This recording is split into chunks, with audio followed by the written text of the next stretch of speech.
ونفخ في الصور فإذا هم من الأجداث إلى ربهم ينسلون۔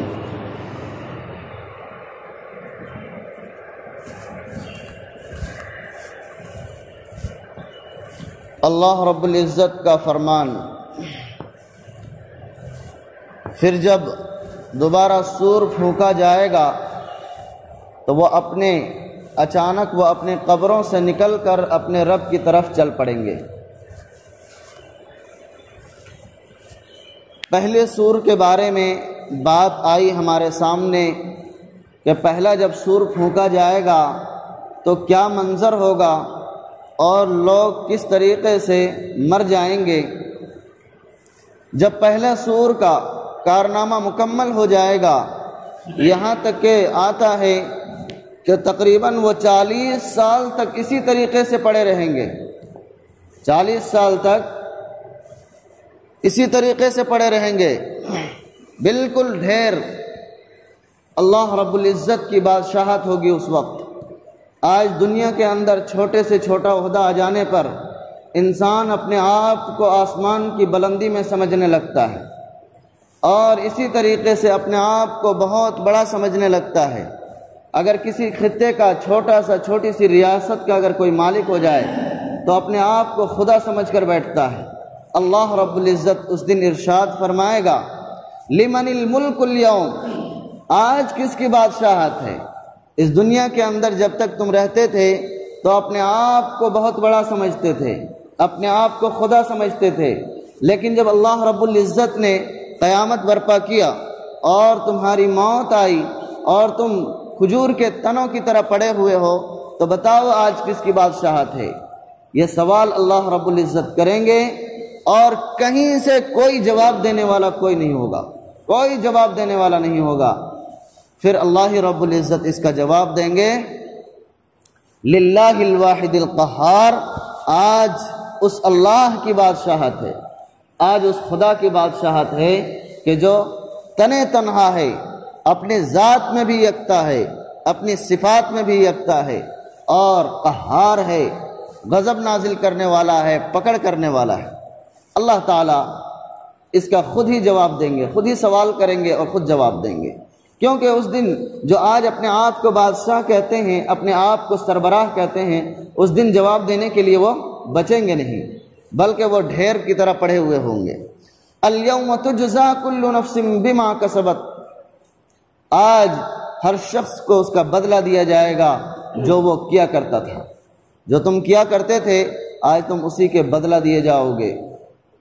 اس آیت کریمہ کے اندر فَإِذَا نُفِخَ فِي الصُّورِ فَإِذَا هُم مِّنَ الْأَجْدَاثِ إِلَىٰ رَبِّهِمْ يَنسِلُونَ، کہ اللہ رب العزت جو ہے حکم فرمائیں گے دوبارہ سور پھونکا جائے گا تو اچانک وہ قبروں سے نکل کر اپنے رب کی طرف چل پڑیں گے۔ ینظرون کا لفظ یہاں آیا ہے، ینظرون کے معنی دیکھنے کے آتے ہیں، اچانک وہ دیکھنے لگیں گے ادھر ادھر کہ ہمیں کیا ہو گیا ہے۔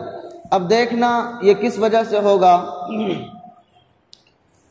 ایک تو یہ بات ہے کہ یہ بات جو کہیں گے کہ وہ اچانک دیکھنے لگیں گے تو یہ دیکھنا ہوگا جو وہ مسلمان کی طرف سے بھی ہوگا، مومن کی طرف سے اور کافروں کی طرف سے بھی ہوگا۔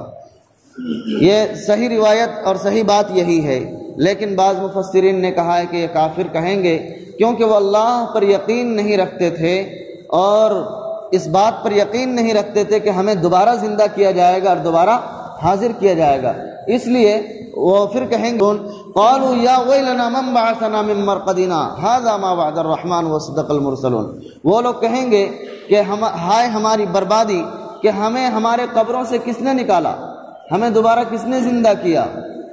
اللہ رب العزت کا حکم ہوگا کہ یہی رحمان کا وعدہ ہے، اللہ رب العزت نے جس چیز کا وعدہ کیا تھا یہ وہی ہے، یعنی دوبارہ زندہ کیا جائے گا۔ تو کہنے کا مقصد یہ ہے کہ یہاں کافر لوگ گھبرا کر کے اور دیکھنے لگیں گے اچانک اور یہ الفاظ بولنے لگیں گے۔ تو یہ مومن کی طرف سے کس وجہ سے ہوگا؟ مومن کی طرف سے ہوگا کہ وہ لوگ سو رہے ہوں گے۔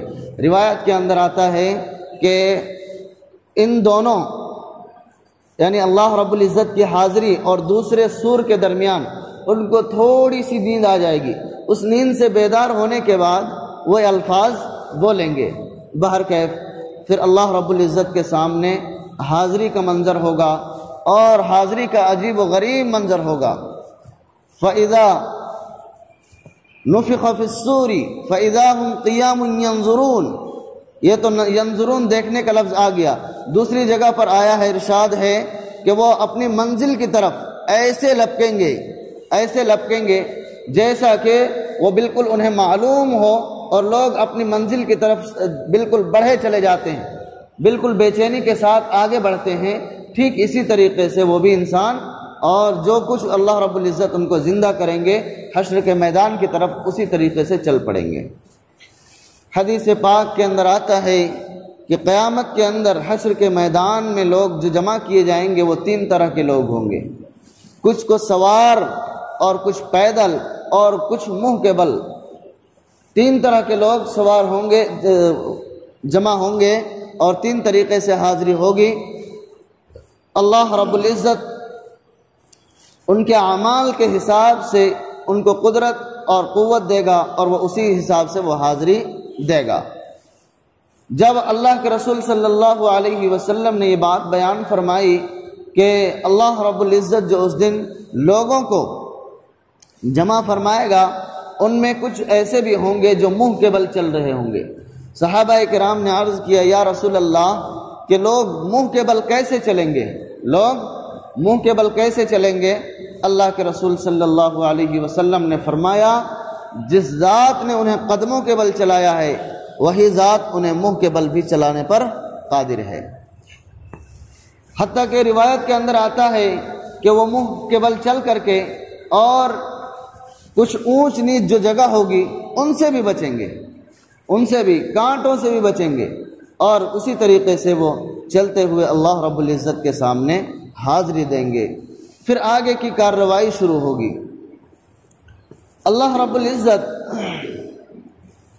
اس سوال کے بعد لمن الملک اليوم کہ آج کس کی بادشاہت ہے، اور جواب نہ ملنے پر پھر خود جواب دینا، یہ ایک بہت بڑا سبق دیتا ہے۔ لمن الملک اليوم یہ بہت بڑا سبق دیتا ہے۔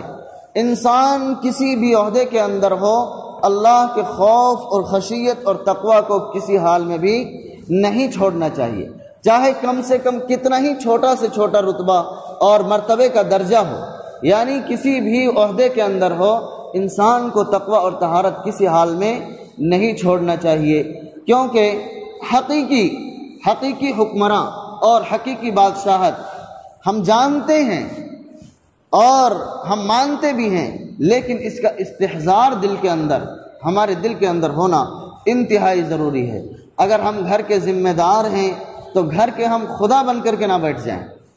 خدا بن کر کے بیٹھنے کا مطلب ہے کہ ایک صاحب آئے اور کہنے لگے کہ میں جاتا ہوں گھر، تو لوگ جو ہے ہمارے بچے بالکل کونے میں دبک جاتے ہیں، ہم سے بات تک کرنے کی ہمت نہیں کرتے ہیں۔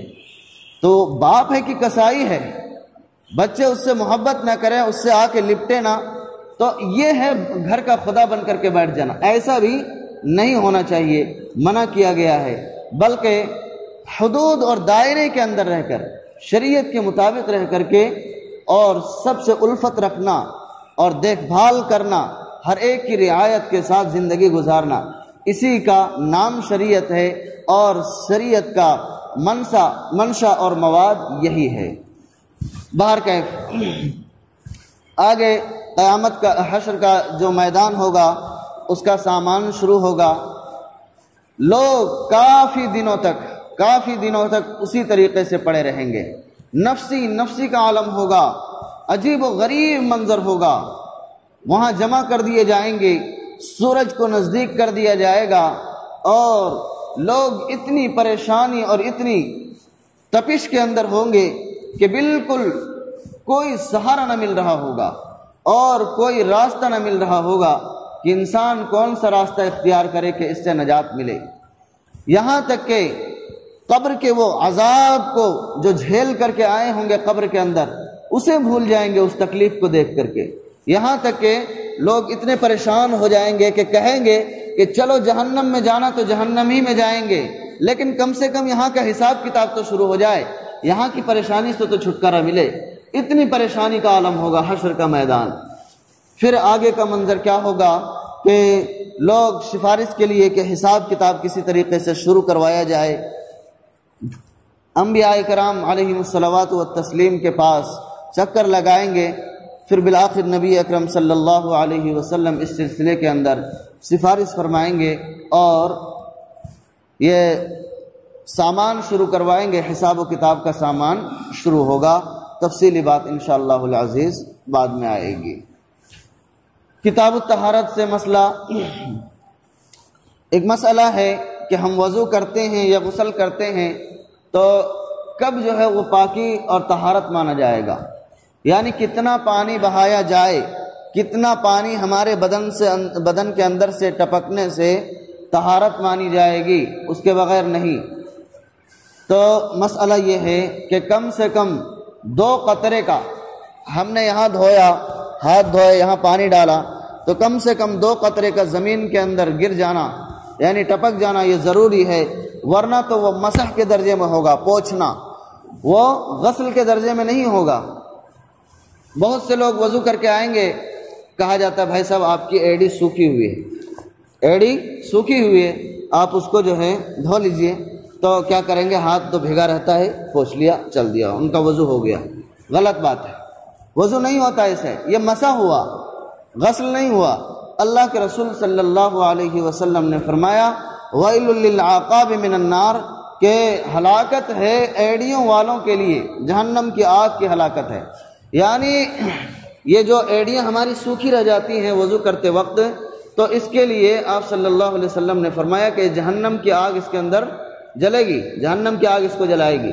اس لیے ایڑیوں کا اور وضو کے اعضاء کا خشک رہ جانا یہ اچھی بات نہیں ہے، ہمیں اس پر توجہ دینی چاہیے اور زیادہ دھیان سے وضو کرنا چاہیے۔ یہ مسئلہ تھا۔ اللہ رب العزت ہم اور آپ کو اس بات پر عمل کرنے